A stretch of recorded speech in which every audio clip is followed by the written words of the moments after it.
Let me tell you something today, and I want you to hear this with your heart, not just your ears. There comes a moment in life when you stop explaining yourself.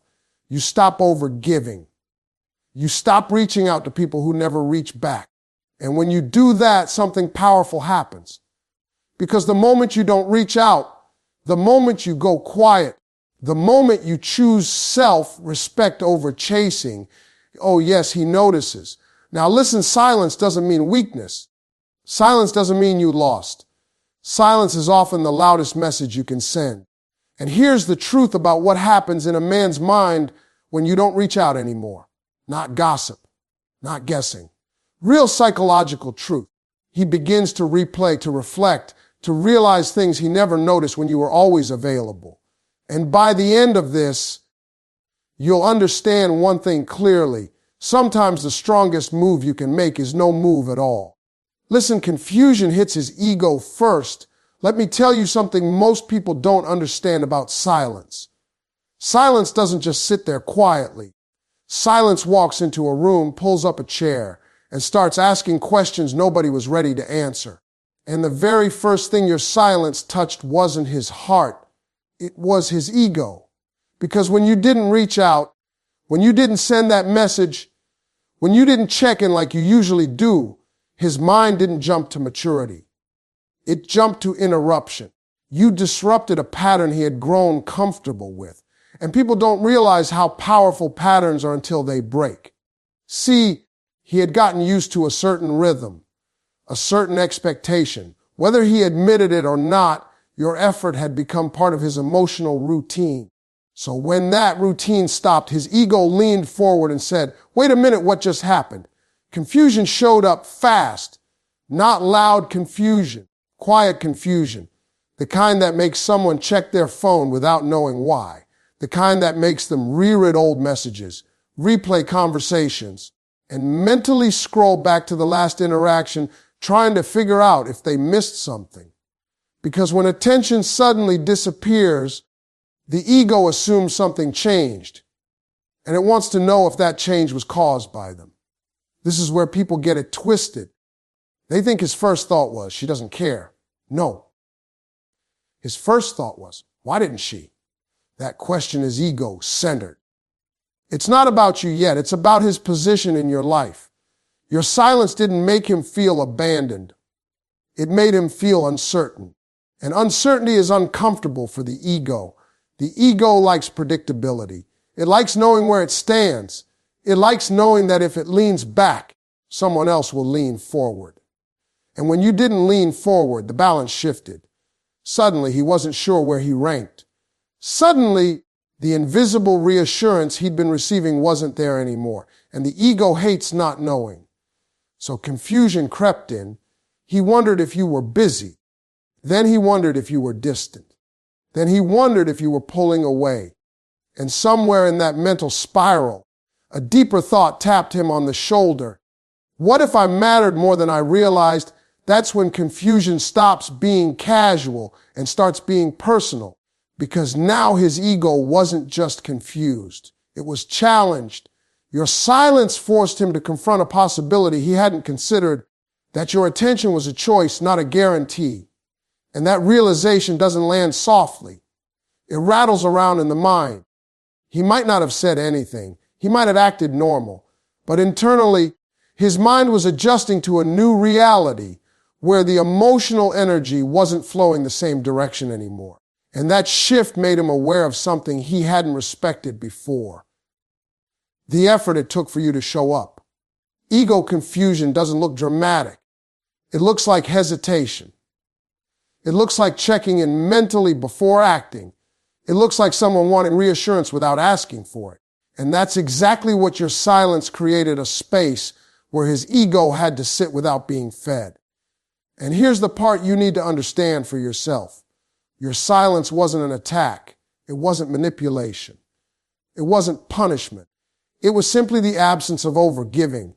And when overgiving stops, the ego notices immediately, because egos grow comfortable on unearned consistency. Your silence didn't confuse him because it was cruel. It confused him because it was unfamiliar. And unfamiliar forces awareness. Awareness forces reflection. Reflection forces people to reassess their role in your life. That's why silence feels so loud. It doesn't scream, but it echoes. It echoes questions he wasn't asking when you were always available. It echoes doubts he didn't have when reassurance was constant. It echoes truth. And the truth is this: when you stopped reaching out, his ego realized it was no longer being carried by your effort. It had to stand on its own. And whether he chose to grow from that moment or retreat from it, that confusion was the first crack in the illusion that your presence was automatic. That confusion was the moment the power dynamic shifted. He questioned his value, not yours. Now listen to me carefully, because this part right here is where most people misunderstand what silence actually does. When you didn't reach out, when you stopped being the one who checked in, clarified things, smoothed things over, or kept the connection warm, his mind didn't immediately decide that you weren't enough. That's not how the human mind works. What happened instead was much quieter and much deeper.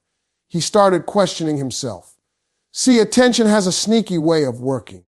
When someone consistently receives effort, they don't wake up every day thinking, wow, I'm so lucky. What they feel is stability. And stability can turn into assumption. But when that attention stops, the brain doesn't look outward first. It looks inward. And that's exactly what happened in his mind. He started wondering what changed, not in you, but in him.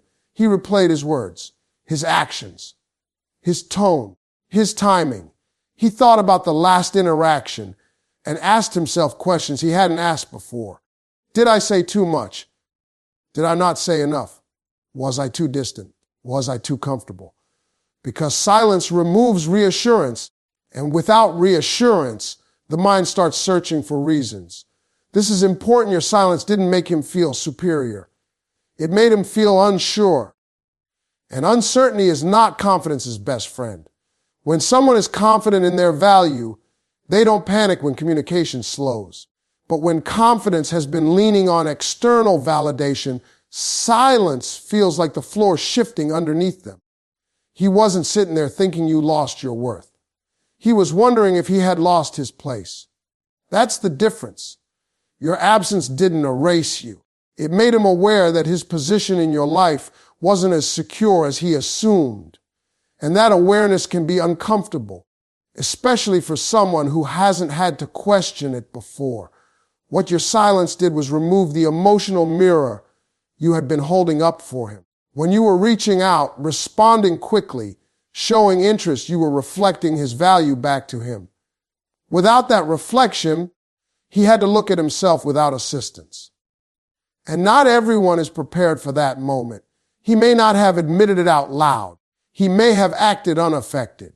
But internally, there was a subtle shift, a realization that he was no longer being validated by your effort. And when validation disappears, people don't automatically think they're better than me. They think, am I still enough to be chosen? That question sits heavy because it challenges identity, not attraction. It challenges confidence, not desire. And that's why silence is so powerful. It doesn't argue, it doesn't explain, it doesn't accuse. It simply creates space. And in that space, people hear their own doubts. Your silence forced him to sit with himself, to feel what it's like when the connection isn't being carried by your consistency. And in that stillness, he had to confront whether he had been showing up with the same level of intention, effort, and care. Silence has a way of balancing the scales without saying a word. And here's the part that matters for you. His questioning was never proof that you weren't valuable. It was evidence that your presence had been adding value all along. You don't miss what doesn't matter. You don't question yourself over something insignificant. The fact that your absence caused reflection tells you everything you need to know. People often think being chosen loudly is the ultimate validation. But being missed quietly, that's something different. That's internal. That's real. And when he questioned his value, it meant your silence had shifted the focus away from chasing you and toward understanding himself. Whether he grew from that moment or avoided it doesn't change what happened. For a moment, The emotional spotlight turned inward. And that's not something you forced. That's something your absence revealed. Because when you stop proving your worth, people are left to examine theirs. He felt the loss before he felt gratitude. Let me explain something that human nature doesn't like to admit. People rarely recognize the value of something while it's happening. They recognize it when it stops. And when you didn't reach out, when your presence paused, the first emotion that showed up in his mind was not appreciation. It was loss, because loss gets your attention faster than gratitude ever will. Gratitude is quiet. Loss is loud. Gratitude takes maturity. Loss shows up automatically. And the moment your effort disappeared, he didn't suddenly think, I should have valued her more. No. What he felt first was the discomfort of something familiar no longer being there. Your messages had been a constant. Your attention had been a cushion. Your consistency had been emotional background, noise he didn't consciously listen to. But when it stopped, the silence was impossible to ignore. And that silence didn't feel peaceful to him. It felt empty. This is how the mind works. When something is present, it blends into routine. When it's removed, it becomes noticeable. He felt the gap before he understood the gift. He felt the absence before he acknowledged the impact. And that gap created a subtle sense of loss he couldn't immediately explain. He might not have labeled it as missing you. He might not have said your name in his head, but he felt a disruption, a shift. Something was off. The rhythm had changed. And whenever rhythm changes unexpectedly, the body and mind react before logic catches up. Loss doesn't always feel dramatic. Sometimes it feels like restlessness. Sometimes it feels like checking your phone and not knowing why. Sometimes it feels like a low-level irritation or distraction. That's how loss sneaks in, quietly but persistently. And here's the truth most people don't want to face. He didn't feel thankful first, because your effort had become normal. And normal doesn't trigger appreciation. Normal triggers expectation. So when the expectation wasn't met, the emotional response wasn't, thank you. It was, wait a minute, something's missing. That's when loss began doing its work. He realized the emotional support wasn't there. The check-ins weren't there. The feeling of being considered wasn't there. And only after feeling that absence did his mind start connecting the dots. That's when gratitude gets a chance to enter. But gratitude doesn't arrive on time. It arrives late. It shows up after discomfort, not before. And that's why silence is such a powerful teacher. It doesn't lecture. It lets experience do the explaining. Your absence made him feel what your presence had been providing. And feeling always comes before understanding. You can explain your worth all day long, and it won't land the same way as someone feeling the loss of your effort. He may have resisted that feeling. He may have distracted himself. He may have told himself it didn't matter. But the body keeps score. And emotionally, he noticed the difference. Loss humbles people because it reminds them they were receiving something they didn't earn every day. Your consistency had been filling a space in his life, emotionally, mentally, energetically. And when it stopped, the space didn't disappear. It stayed empty. That emptiness is what eventually makes room for gratitude. Because gratitude isn't about politeness. It's about recognition. Recognition comes after awareness. Awareness comes after loss. And here's the most important part for you to understand. The fact that he felt loss at all means your presence mattered. You don't feel loss over something insignificant. You don't notice absence when there was no impact.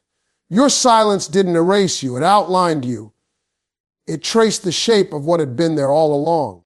And whether he ever said thank you, whether he ever acknowledged it, that moment of loss was real. It was internal. And it was the bridge between taking you for granted and realizing what your presence actually brought into his life. Loss was the lesson. Gratitude was the afterthought. His pride fought his curiosity. When you didn't reach out, when the silence stretched longer than expected, a quiet war started in his mind. And it wasn't between logic and emotion. It was between pride and curiosity. Two powerful forces pulling him in opposite directions, both demanding control. Curiosity spoke first. Curiosity is soft but persistent. It asked simple questions. What's going on with her? Did something change? Should I check in? Curiosity wanted answers, clarity, reassurance. It wanted to move toward connection. Curiosity didn't care how it looked. It just wanted to know. But pride showed up louder. Pride said, don't reach out first. Pride said, if she wants to talk, she will.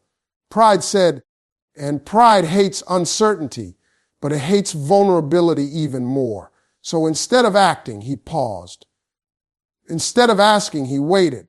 Instead of following curiosity, he listened to pride, not because pride was right, but because pride protects image.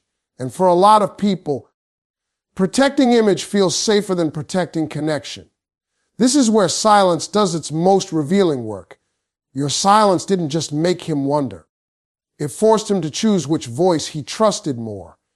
The part of him that wanted truth, or the part of him that wanted control. Pride told him that reaching out would give up leverage, that it would tip the balance, that it would mean admitting he cared more than he wanted to show. Curiosity told him that not reaching out meant risking distance, misunderstanding, and loss. And that internal debate kept looping. That's why sometimes people do nothing even when they care. Inaction isn't always indifference. Sometimes it's fear dressed up as confidence. He checked his phone. He thought about sending something casual. He typed a message and deleted it. He told himself he'd wait another day. Pride kept moving the finish line. Not yet. Let's see what she does. If she really cares, she'll reach out. But here's the truth. Pride doesn't want resolution. Pride wants to win. And winning to pride means not being the one who moves first. Curiosity, on the other hand, just wanted relief from not knowing. Curiosity was uncomfortable with the silence. Pride pretended it wasn't. And the longer the silence lasted, the louder the tension became. Your silence exposed that struggle. Because when communication is flowing, pride can hide behind routine. But when things go quiet, pride has to work overtime to justify doing nothing. And the justifications start sounding hollow even to the person thinking them. He may have told himself stories that you were busy, that it wasn't a big deal, that things would reset on their own. But curiosity kept tapping him on the shoulder, reminding him that something had shifted.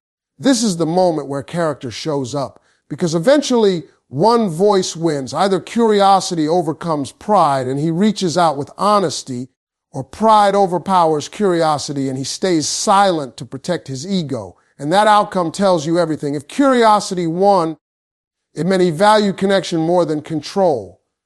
If pride won, it meant image mattered more than understanding. Your silence didn't force either result. It revealed which one already had the stronger hold on him. That's why silence isn't passive. It's clarifying. It removes distractions and leaves people alone with their true motivators. No chasing, no explaining, no emotional hand holding, just space. And in that space, pride either softens or hardens. What matters for you is this: his internal battle was never your responsibility to manage. You didn't create it. You didn't owe him relief from it. The discomfort he felt was the price of self-awareness, trying to break through ego. Because curiosity leads to growth. Pride leads to distance. And silence forces people to choose. Whether he reached out or stayed quiet, that choice wasn't about timing. It was about who he was willing to be when there was no guarantee, no reassurance, and no one making it easy for him. Your silence didn't shut him out. It simply stopped making it safe for pride to hide. He realized you were a choice, not a guarantee. At some point during the silence, something shifted in his understanding. It didn't happen all at once. It didn't arrive with fireworks or dramatic realization. It settled in slowly, quietly, and unmistakably. He realized you were not a guarantee. You were a choice. And that realization has a way of changing how someone sees everything. Before the silence, your presence may have felt stable to him, predictable. Not because you were boring, but because you were consistent. You showed up, you responded, you cared. And consistency, when it's uninterrupted, can be mistaken for permanence. People start believing that what's been there will always be there. But when you didn't reach out, when you stepped back without explanation or drama, that sense of permanence cracked. For the first time, he had to face the idea that you weren't locked in. You weren't assigned to him. You weren't obligated to keep choosing him. That realization doesn't feel flattering at first. It feels unsettling because guarantees are comfortable. Guarantees require no effort. Guarantees allow people to relax into minimal investment. But choices demand awareness. Choices require intention. And when someone realizes they are being chosen, not guaranteed, responsibility enters the picture. He began to understand that your attention wasn't automatic, that your effort wasn't unlimited, that your presence was something you decided to give, not something he was entitled to receive. And entitlement doesn't survive silence very well. This is where respect either grows or collapses. When someone realizes they could lose access to you, they start seeing you differently. Not because you changed, but because the illusion changed. He started noticing that you had agency, that you had options, that your life didn't revolve around waiting. And that awareness can be uncomfortable for someone who had grown used to being central without earning it daily. Your silence reminded him that you were participating, not attached, that you were engaging, not clinging. And those are very different dynamics. Participation is voluntary. Attachment is assumed. When participation pauses, assumptions get exposed. He may have thought, she's always been here. But silence wrote that sentence into, she's been choosing to be here. And that difference matters because people treat guarantees casually. They treat choices carefully. Once he saw you as a choice, he had to confront a new question. Have I been choosing her back? Not passively enjoying her presence, but actively selecting her with intention, effort, and respect. Silence has a way of making that question unavoidable. This is the moment where some people step up. They realize that access to you requires engagement, not comfort. That connection requires contribution, not assumption. And they respond by showing more care, more clarity, more consistency. Others don't. Some people retreat when they realize something isn't guaranteed. Because guarantees feel safe and choices feel risky. Choices require vulnerability. They require effort without certainty. And not everyone is ready for that. But regardless of what he chose to do, your silence already did its work. It reframed the dynamic. It shifted the power from habit to awareness. And here's what matters most for you. This realization wasn't about punishing him. It was about honoring yourself. You didn't withdraw to prove a point. You withdrew because you stopped pouring into something that wasn't meeting you with the same intention. By doing that, you reminded both of you that your time, energy, and presence are valuable, that they are offered, not owed. When someone understands they are not guaranteed access to you, they learn something essential. Either they rise to meet the responsibility of choosing you intentionally, or they reveal that they were only comfortable when things required nothing of them. And that knowledge, that's priceless. Because being a choice doesn't make you uncertain. It makes you powerful. Your silence taught you who he really is. While you were focused on what your silence was doing to him, something far more important was happening to you. Your silence became a teacher. Not a punishment, not a strategy, a teacher. And what it taught you was not about potential promises or words. It taught you about character. Because silence doesn't create behavior, it reveals it. When you stopped reaching out, you removed yourself as the glue. You stopped being the bridge. You stopped being the one who carried the emotional weight of keeping things alive. And once that effort was gone, the connection was left to stand on its own. That's when the truth showed up. See, when you're always present, always checking in, always extending understanding, people can hide behind comfort. They can look invested without actually investing. They can feel close without actually showing up. Your effort can cover for someone else's lack of clarity, but silence removes the cover. When you went quiet, you didn't demand answers. You didn't force conversations. You didn't chase reassurance. You simply stepped back. And in that space, he had a choice not to react, but to respond, to show intention, to show curiosity, to show care. What he did next mattered.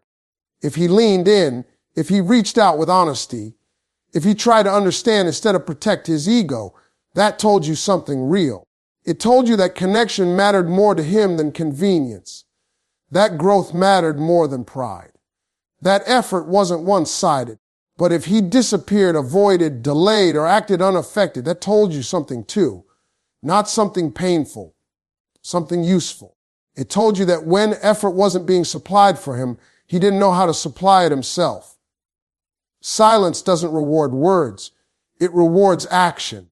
And that's why it's such a powerful truth teller. Because people can say anything when things are easy. They can express interest when access is unlimited. They can promise effort when someone else is doing most of the work. But when silence enters, excuses fade and patterns become visible. Your silence showed you whether he was someone who moves toward understanding or away from discomfort. Whether he values communication or avoids accountability. Whether he sees connection as a shared responsibility or something that should be maintained for him. And this lesson wasn't about judging him. It was about seeing him clearly, because clarity is kindness to yourself. You learned how he handles uncertainty, how he responds when reassurance isn't freely given, how much initiative he takes when nothing is guaranteed. Those things matter more than charm, chemistry, or potential ever will. Silence taught you whether he shows up when it's quiet, not when it's convenient, not when it's comfortable, but when it requires intention. And just as important, silence taught you something about yourself. You learned that you can step back without falling apart. That you don't have to over-explain to be worthy.